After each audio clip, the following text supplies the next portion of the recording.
On the morning of September 11, 2001, 19 men armed with box cutters directed by a man on dialysis in a cave fortress halfway around the world using a satellite phone and a laptop directed the most sophisticated penetration of the most heavily defended airspace in the world, overpowering the passengers and the military combat-trained pilots on 4 commercial aircraft before flying those planes wildly off course for over an hour without being molested by a single fighter interceptor.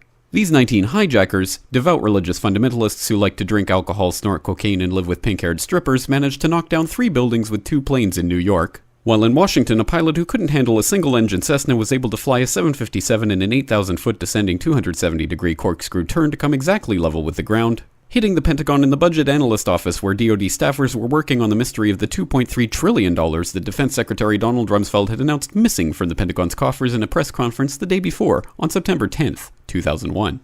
Luckily, the news anchors knew who did it within minutes. Osama bin Laden. The pundits knew within hours. Osama bin Laden. The administration knew within the day. Terrorists who committed these acts and those who harbor them. And the evidence literally fell into the FBI's lap. That a hijacker's passport was found blocks from the World Trade Center crash site, if you can believe that. But for some reason, a bunch of crazy conspiracy theorists demanded an investigation into the greatest attack on American soil in history. That investigation was delayed, underfunded, set up to fail, a conflict of interest, and a cover-up from start to finish. It was based on testimony extracted through torture, the records of which were destroyed. It failed to mention the existence of WTC-7, Able Danger, P-TECH, Sibel Edmonds, OBL and the CIA, and the drills of hijacked aircraft being flown into buildings that were being simulated at the precise same time that those events were actually happening. It was lied to by the Pentagon, the CIA, the Bush administration, and as for Bush and Cheney, well, no one knows what they told it because they testified in secret, off the record, not under oath, and behind closed doors. It didn't bother to look at who funded the attacks because that question is ultimately of little practical significance. Still, the 9/11 Commission did brilliantly answering all of the questions the public had, except most of the victims' family members' questions, and pinned blame on all the people responsible, although no one so much as lost their job, determining the attacks were failure of imagination. Because Nobody in our government, at least, and I don't think the prior government that could envision flying airplanes into buildings. Except the Pentagon, FEMA, NORAD, and the NRO.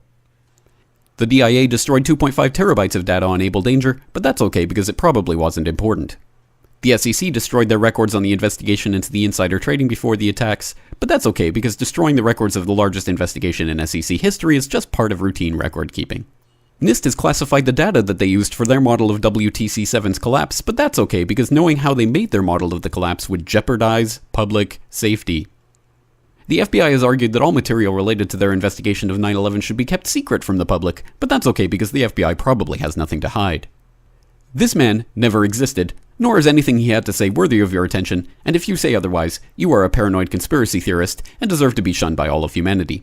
Likewise him, and her. And her, and her, and him.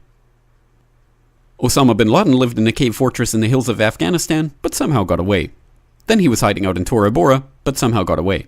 Then he lived in Abbottabad for years, taunting the most comprehensive intelligence dragnet employing the most sophisticated technology in the history of the world for a decade, releasing video after video with complete impunity and getting younger and younger as he did so, before finally being found in a daring SEAL team raid which wasn't recorded on video, in which he didn't resist or use his wife as a human shield, and in which these crack special forces operatives panicked and killed this unarmed man, supposedly the best source of intelligence about those dastardly terrorists on the entire planet. Then they dumped his body in the ocean before telling anyone about it.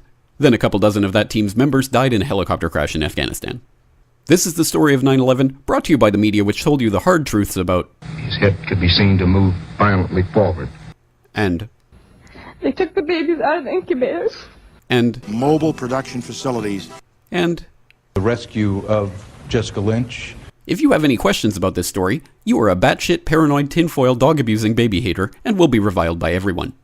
If you love your country and or freedom, happiness, rainbows, rock and roll, puppy dogs, apple pie, and your grandma, you will never ever express doubts about any part of this story to anyone. Ever.